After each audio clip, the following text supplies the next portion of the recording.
Vamos lá, meus amores, aula de história. Então, abram aí para pro, tá bom? Na página 76. Patrimônios culturais brasileiros. A gente aprendeu no capítulo anterior que patrimônio cultural é tudo aquilo que conta uma história de um povo, né? Fala sobre seus hábitos, seu modo de viver. Isso é patrimônio cultural e é feito pelo ser humano, certo? Tem o material, patrimônio cultural material, e tem o imaterial. O material é aquele que é visível, palpável. Imaterial é aquele que é passado de geração em geração, mas é um hábito, alguma coisa, por exemplo,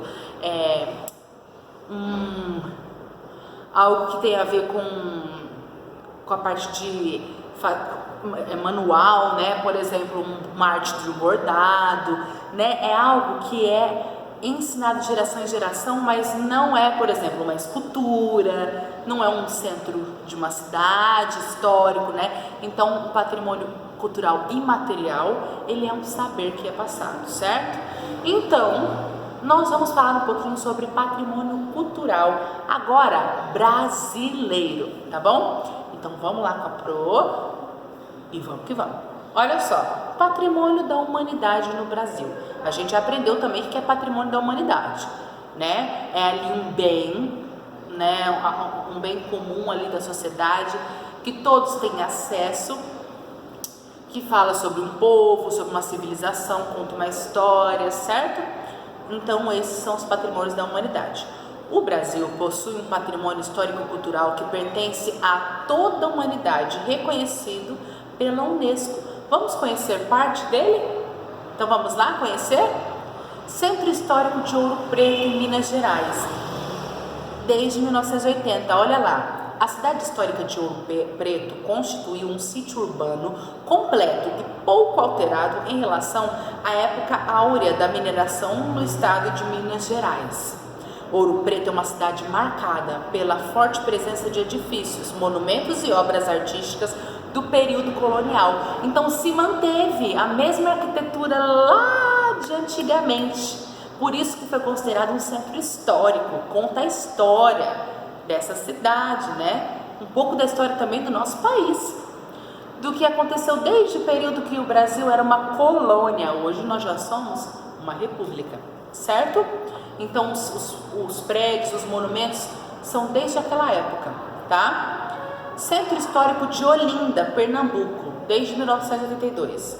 A cidade de Olinda, próxima a Recife, foi criada para ser o centro comercial da capitania de Pernambuco no século, que século é esse? Isso, 16, período em que a economia do açúcar estava no auge.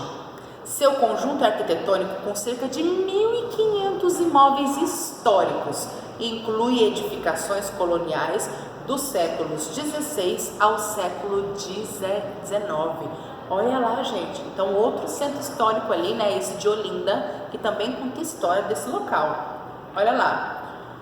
Pessoal, essa primeira parte que nós vamos ver aqui vai falar principalmente, exclusivamente desses bens culturais e naturais reconhecidos pela Unesco, tá bom? Então, olha lá. Ruínas de São Miguel das Missões, no Rio Grande do Sul. As ruínas de São Miguel, também conhecidas como missões jesuíticas guaranis no Brasil, estão entre os sítios arqueológicos pertencentes a antigos vilarejos fundados pela Companhia de Jesus entre os séculos 17 e 18. Esses sítios encontram-se entre o Rio Grande do Sul e a Argentina. Gente, olha que legal.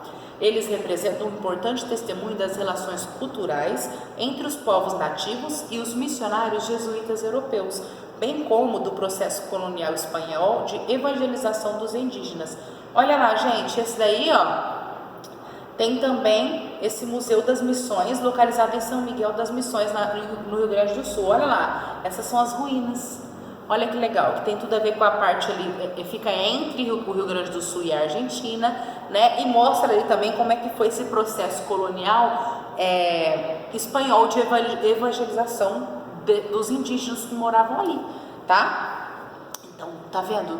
Todos esses edifícios, esses centros históricos, eles contam a história, tá? Do nosso país, dos povos que pertencem ao nosso país, né? Olha lá, Brasília, Distrito Federal. Olha lá, a vista da Praça das Fontes e do eixo monumental do Distrito Federal em Brasília. Olha lá. A cidade de Brasília, construída entre 1957 e 1960, foi o primeiro conjunto arquitetônico urbano do século XX a ser reconhecido pela Unesco como Patrimônio da Humanidade. Olha isso, gente, foi o primeiro. O projeto de Lúcio Costa e Oscar Niemeyer tem como característica a monumentalidade e a inovação de acordo com o movimento brasileiro moderno da arquitetura. Então olha lá, a cidade de Brasília, ela foi o primeiro conjunto arquitetônico, tá, urbano a ser reconhecido pela Unesco. Olha que legal, do século XX, né?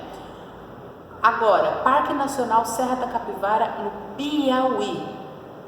E nós temos ali, ó, uma pintura rupestre. O que é pintura rupestre? Vocês sabem, gente? É dos povos que faziam pinturas contando sua história, tá? E faziam ali nas rochas. Isso é pintura rupestre. Em 1979, a Serra da Capivara foi transformada em Parque Nacional a fim de melhor preservar os mais antigos vestígios da presença humana na América do Sul.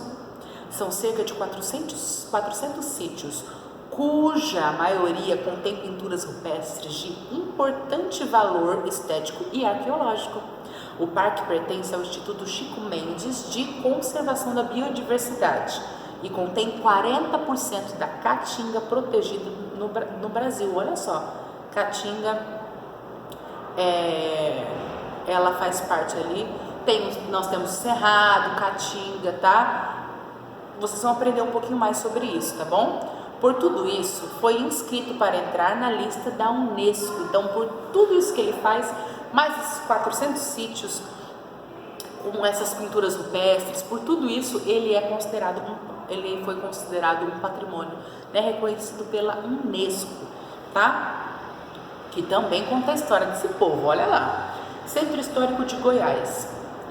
Ao longo do século XVIII, a região central do Brasil foi ocupada por exploradores que avançavam pelo interior do território colonial.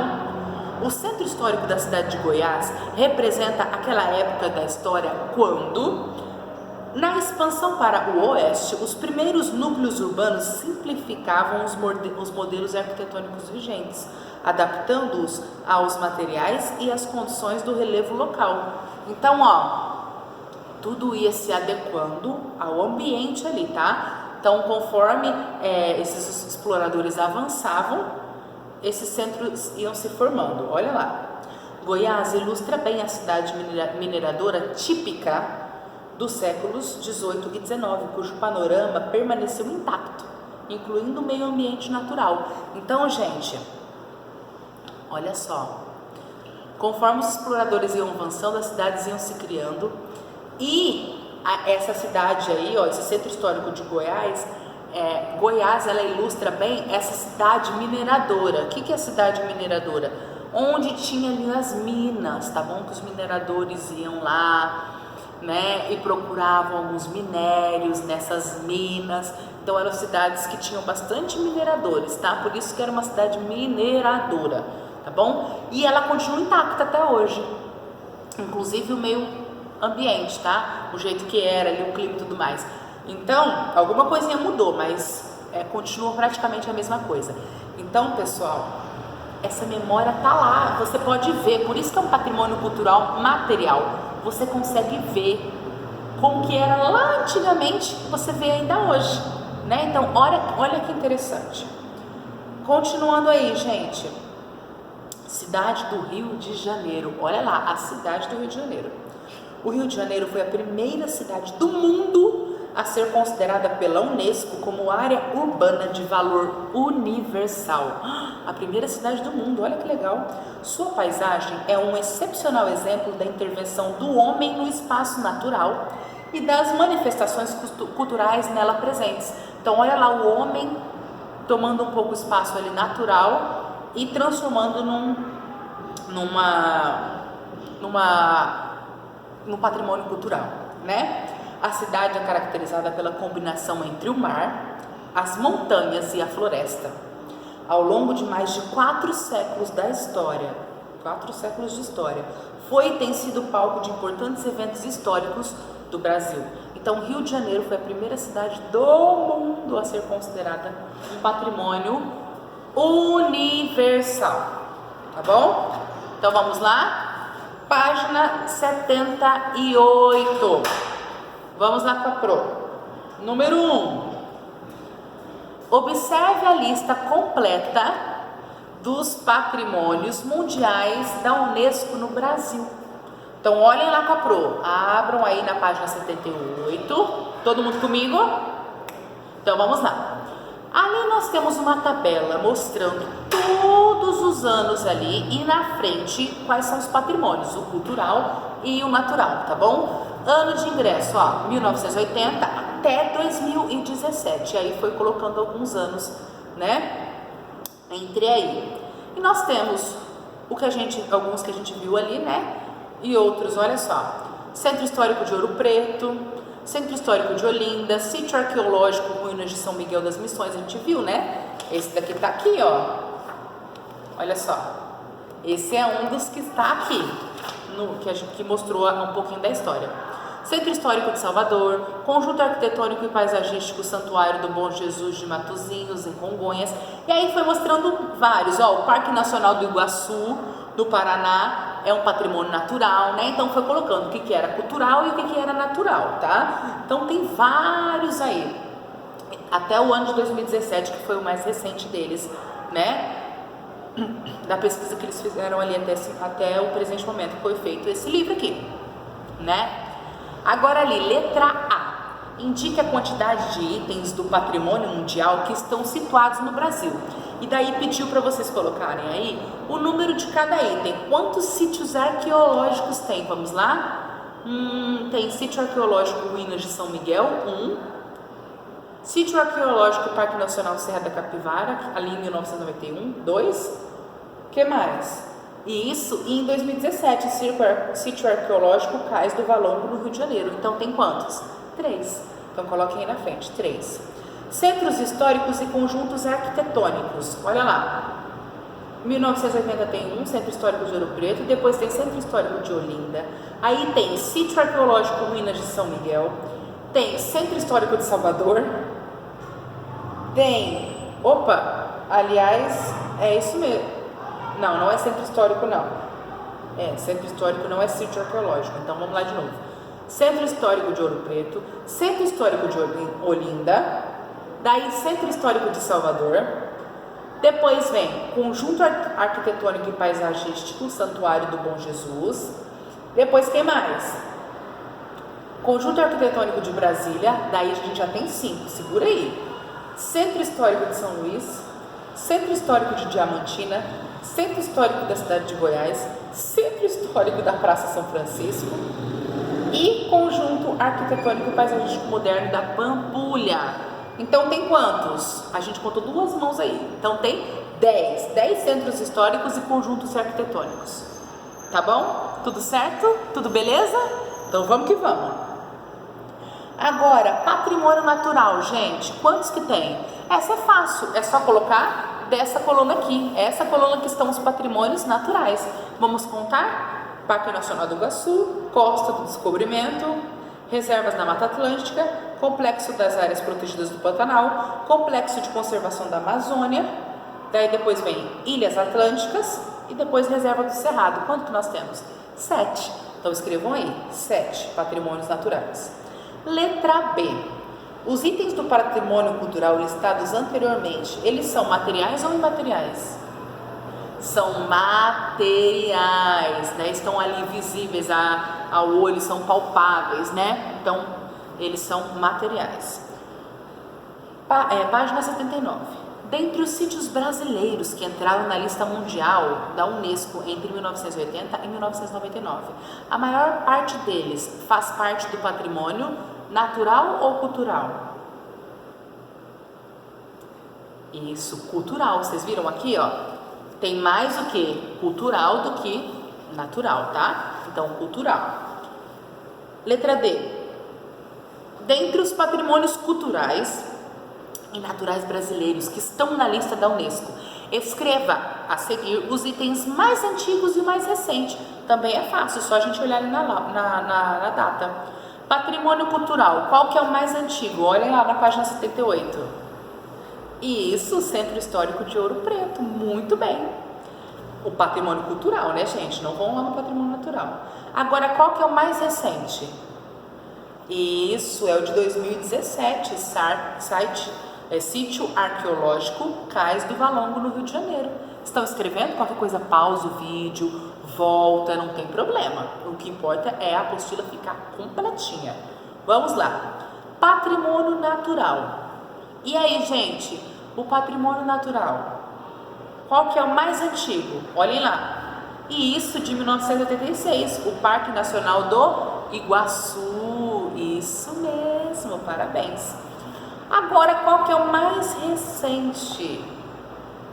Nós temos dois, ali de 2001. As Ilhas Atlânticas, Fernando de Noronha e Atol das Rocas, e Reservas do Cerrado, Parques Nacionais da Chapada dos Veadeiros e das Emas.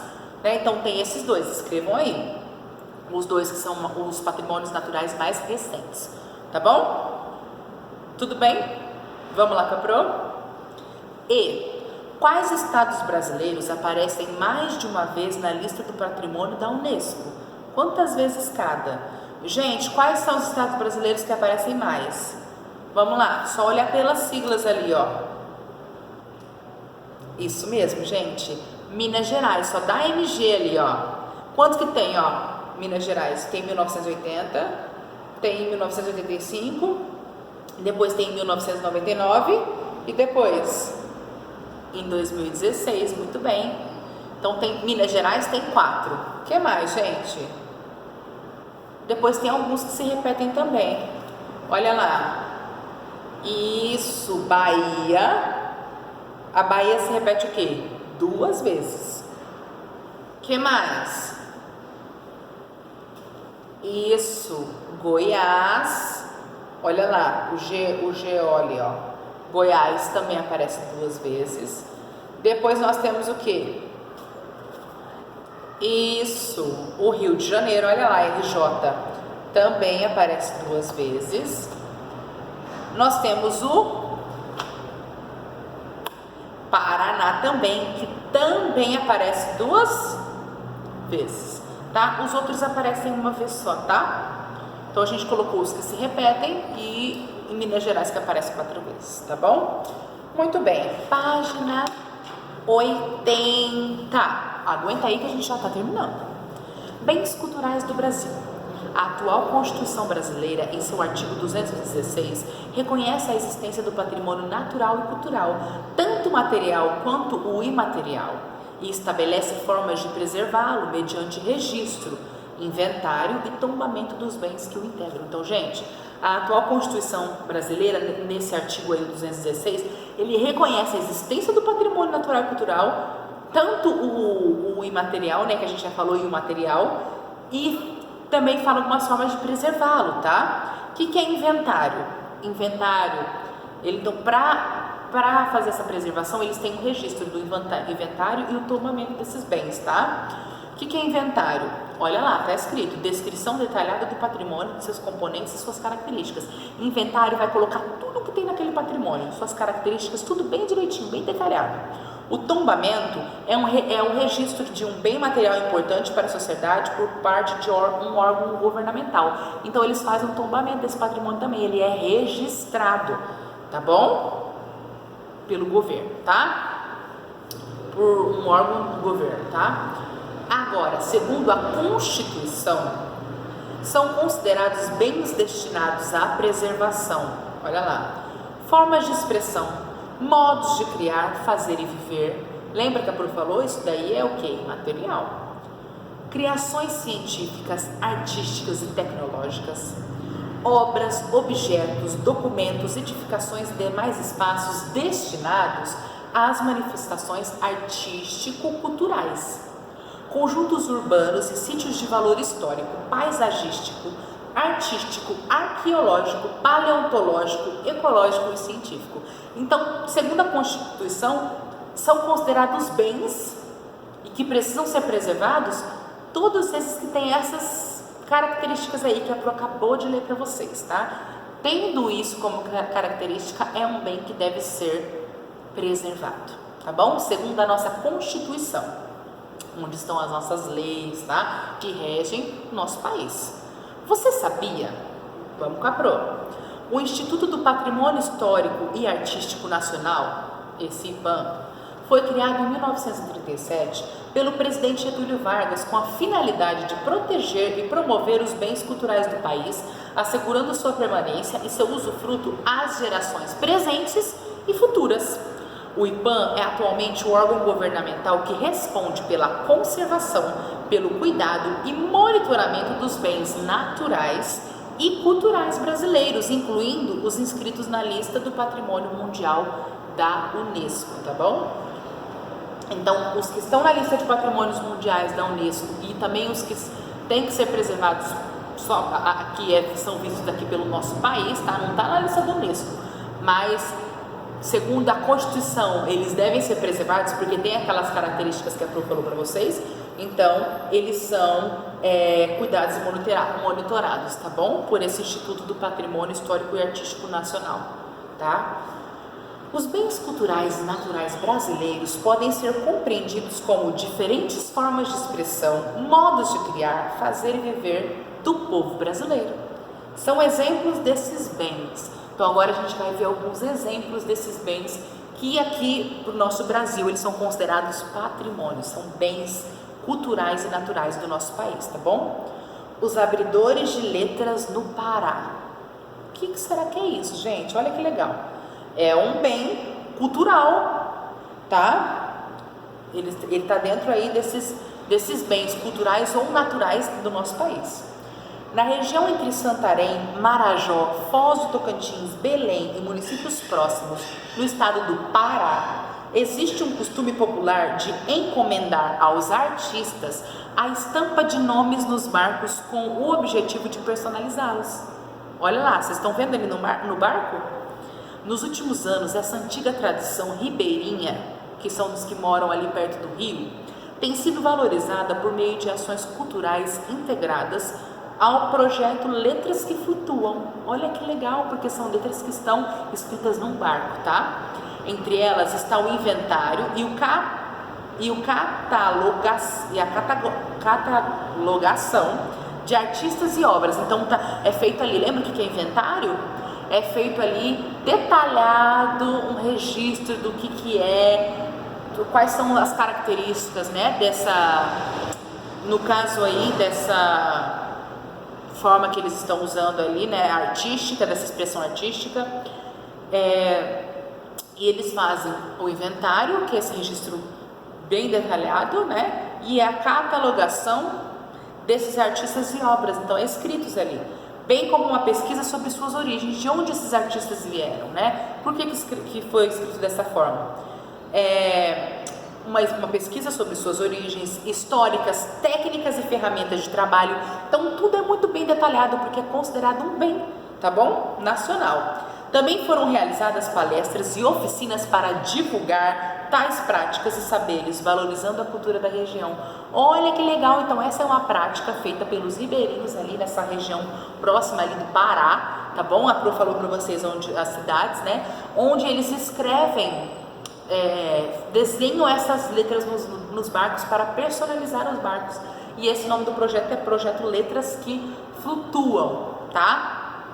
E aí foi considerado um bem, tá bom? Cultural, é um saber ali que vai sendo passado de geração para geração, né? E aí eles fazem um inventário, catalogam quais são os artistas, as suas obras, de onde eles vêm, qual é a história por trás, quais são as ferramentas utilizadas. Olha só a importância que é dada para essa expressão artística, né? Cultural.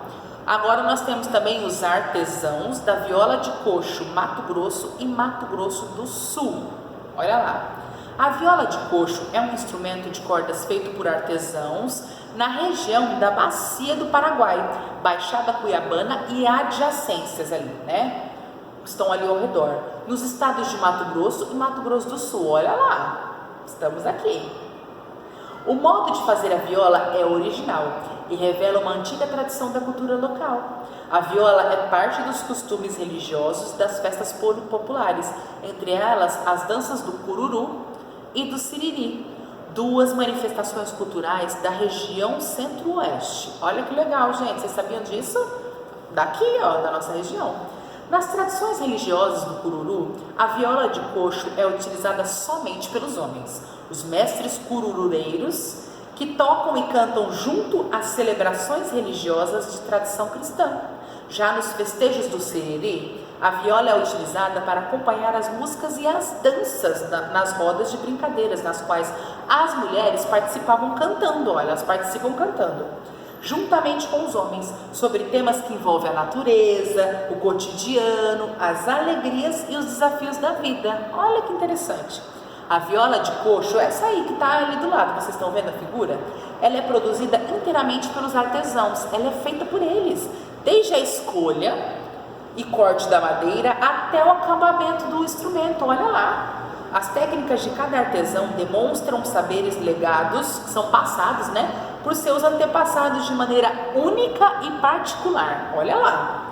Atualmente, no entanto, devido à cultura de massa e aos instrumentos musicais elétricos e eletrônicos industrializados, há cada vez menos artesãos difundindo esse saber. Então, por conta dessa modernidade dos instrumentos, eles agora estão elétricos, são eletrônicos industrializados, esse saber, né, está sendo cada vez menos passado por esses artesãos e está sendo perdido. Por essa razão, a cultura da viola de coxo foi incluída na lista do IPAM como bem imaterial a ser valorizado e preservado. Então, para não morrer essa tradição, para ela não deixar de existir essa cultura, né, esse saber que é passado de geração de geração para geração, que é esses artesãos aí que fazem essa viola de coxo, né, tão presente ali nessas rodas, que as pessoas cantam e dançam, tudo mais, festivas culturais, eles colocaram como patrimônio, né, um bem ali que é incluído nessa lista desse Instituto do Patrimônio, né, Histórico e Artístico Nacional, que é aqui do nosso país, tá? Então ela foi incluída nessa lista para que ela continue sendo preservada, né, essa expressão artística, né, para ela ser preservada e para ela não deixar de existir e ter o seu valor. Olha que interessante, meus amores, por enquanto é isso. Aprendemos bastante hoje sobre a importância dos patrimônios e sobre a importância de preservá-los. E aprendemos também que aqui no nosso país nós temos patrimônios e bens culturais, naturais, riquíssimos e que às vezes a gente nem conhecia, né? Então eu espero que vocês tenham gostado. E olha só, a Pro vai deixar a tarefinha aí da página 82, o exercício 2 e 3, tá bom? O 4 não precisa fazer, então é o 2 e o 3 que vocês vão fazer na próxima aula, nós vamos corrigir, tá bom, meus amores? Um super beijo e até a próxima aula!